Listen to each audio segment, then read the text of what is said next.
பசங்க, கடைக்குட்டி சிங்கம் மாதிரியான குறிப்பிடத்தக்க நல்ல திரைப்படங்களை தமிழ் சினிமாவுக்கு கொடுத்த இயக்குனர் பாண்டிராஜ் அவருடைய இயக்கத்தில் விஜய் சேதுபதி, நித்யா மேனன் உள்பட பல நட்சத்திரங்களுடைய நடிப்பில் சமீபத்தில் தியேட்டர்ஸில் வெளியாகி இருக்கக்கூடிய திரைப்படம் தான் தலைவன் தலைவி. இந்த திரைப்படம் எப்படி இருக்கு அப்படின்னு கேட்டிங்கன்னா, முதல்ல படத்தினுடைய கதை. மதுரை ஒத்தக்கடையில் ஹோட்டல் நடத்தி வரக்கூடிய ஆகாச வீரன் தான் நம்ம படத்தோட ஹீரோ விஜய் சேதுபதி.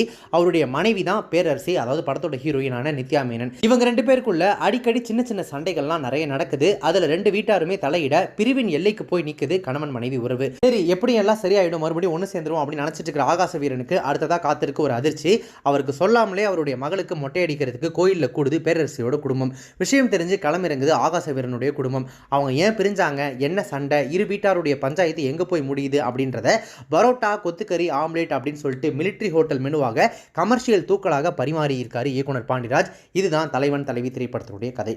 சரி, ஓகே, படத்தில் நடிச்சிருக்கக்கூடிய நடிகர் நடிகைகள் எப்படி நடிச்சிருக்காங்க அப்படின்னு பார்த்தீங்கன்னா, முதல்ல படத்தினுடைய ஹீரோ அதாவது ஆகாச வீரனாக விஜய் சேதுபதி தன்னுடைய மனைவி கிட்ட நான் பேசல மேடம் அப்படின்னு கத்துறதாகட்டும், மனைவி கோச்சிக்கிட்டு போகும்போது கொஞ்சறதாகட்டும், சண்டை காட்சிகளில் திமிரிக்கிட்டு நிற்கிறதாகட்டும், தனக்கு கொடுக்கப்பட்ட கதாபாத்திரத்திற்கு நியாயம் சேர்த்திருக்காரு.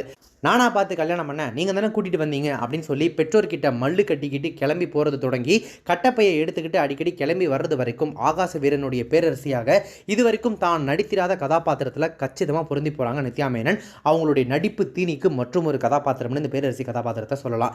இவங்களை தவிர யோகி பாபு, சரவணன், செம்பன் வினோத், காளி வெங்கட், ஆர்கே சுரேஷ், மைனானந்தினி, தீபா, ரோஷினி ஹரிப்பிரியன், சென்ட்ராயின் என படம் முழுக்க அத்தனை நட்சத்திரங்கள், அத்தனை கதாபாத்திரங்கள் அனைவருமே தங்களுக்கு கொடுக்கப்பட்ட கதாபாத்திரத்தை ப்ராப்பராக செஞ்சிருக்காங்க. அவங்களிலிருந்து தன்னுடைய ஒன்லைனர்களால் கிளாப்ஸ் வாங்குறது யோகி பாபு மட்டுமே.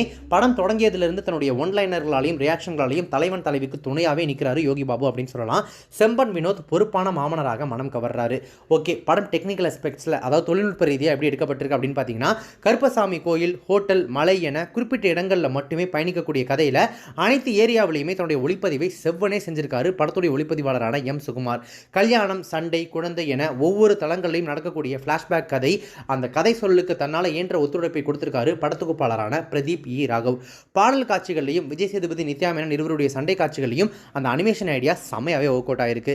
வெவ்வேறு எமோஷன்களுக்கு திடீர்னு தினுசா பரோட்டாவாக மாறக்கூடிய கதையோட்டத்திற்கு பக்கபலமாக இருந்து பல இடங்களில் காப்பாற்றியுமே இருக்காரு படத்தினுடைய இசையமைப்பாளரான சந்தோஷ் நாராயணன். ஏற்கனவே ஹிட் அடிச்ச பொட்டல மிட்டாய் பாட்டு, அப்புறம் ஆகாச வீரன் பாட்டு, இந்த மாதிரியான பாடல்களில் சனா அதாவது நம்ம சந்தோஷ் நாராயணனுடைய முத்திரை தனித்து தெரியுது. லவ் ஹேட் ரிலேஷன்ஷிப்பை குடும்ப உறுப்பினர்களுடைய தலையீடு எப்படி பிரளயமாக மாற்றுது அப்படின்றத காமெடி ட்ரீட்மெண்ட்டில் கலகலப்பாக தந்திருக்காரு இயக்குனர் பாண்டிராஜ். ஆனால் சதா சண்டையால் பிரிந்து போகக்கூடிய மனைவி, அவர்கிட்ட போய் கெஞ்சக்கூடிய கணவன் மீண்டும் மீண்டும் அதே மாதிரியான காட்சிகள் ரிப்பீட் அடிக்கிறது ஒரு கட்டத்துக்கு மேலே பார்க்குற ஆடியன்ஸை டயர்டாக்கிடுது. அம்மாவாக வரக்கூடிய தீபா திடீர்னு சேர்ந்து வாழ சொல்கிறதும் திடீர்னு பின்னாடி பெரிய சொல்கிறதுமா மாறி மாறி பேசுறது பல இடங்களில் பார்க்குற நமக்கே குழப்பத்தை கொடுத்துருது. இரு மாமியார்களுமே சண்டையை மூட்டிவிடக்கூடிய கதாபாத்திரமாக மட்டுமே வந்து போகிறது நெருடலாக இருக்குது. ஜாலி மோடில் தொடங்கக்கூடிய படத்தினுடைய திரைக்கதையில் சில கதாபாத்திரங்கள் மட்டுமே அவ்வப்போது சீரியல் மோடுக்கு மாறுறதும் திடீரென எமோஷனல் காட்சிகள் வர்றதுமா சில இடங்களில் கதையோட்டத்திலிருந்து விலக வைக்குது.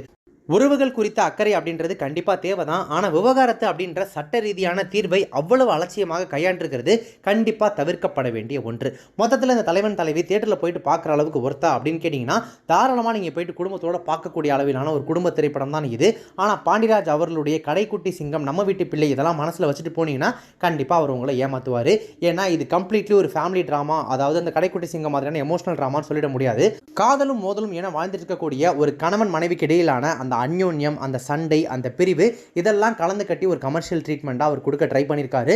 மேபி ஒரு சிலருக்கு படம் ஒர்க் அவுட் ஆகலாம், ஒரு சிலருக்கு என்னப்பா போட்டு இடின்னு எடுத்துக்கிட்டே இருக்காங்க, வந்ததே திரும்ப திரும்ப வந்துட்டு இருக்க மாதிரி இருக்கே அப்படின்ற மாதிரி ஒரு லூப் மோட் ஃபீலை கொடுக்கலாம். மற்றபடி நீங்கள் ஜாலியாக போயிட்டு பார்க்குற அளவுக்கான ஒன் டைம் வாட்சபிளான மூவி தான் இந்த தலைவன் தலைவி. நீங்கள் இந்த தலைவன் தலைவி திரைப்படத்தை பார்த்துட்டீங்க அப்படின்னா படத்தை பற்றின உங்களுடைய கருத்துக்கள் என்ன, ரிவ்யூ என்ன அப்படின்றத கமெண்ட்ஸில் மென்ஷன் பண்ணுங்கள். இப்போ இந்த ரிவ்யூ உங்களுக்கு ரொம்ப பிடிச்சிருந்துச்சு அப்படின்னா லைக் பண்ணுங்கள், ஷேர் பண்ணுங்கள். நம்ம சேனல் இதற்கு சப்ஸ்கிரைப் பண்ணதவங்க யாராவது பதிவு பார்த்துருக்கீங்க அப்படின்னா மறக்காம உடனே இப்போவே நம்ம சேனலுக்கு சப்ஸ்கிரைப் பண்ணிட்டு பக்கத்தில் நோட்டிஃபிகேஷன் பில் பண்ணி மறக்காம டிங் நினைத்துருங்க.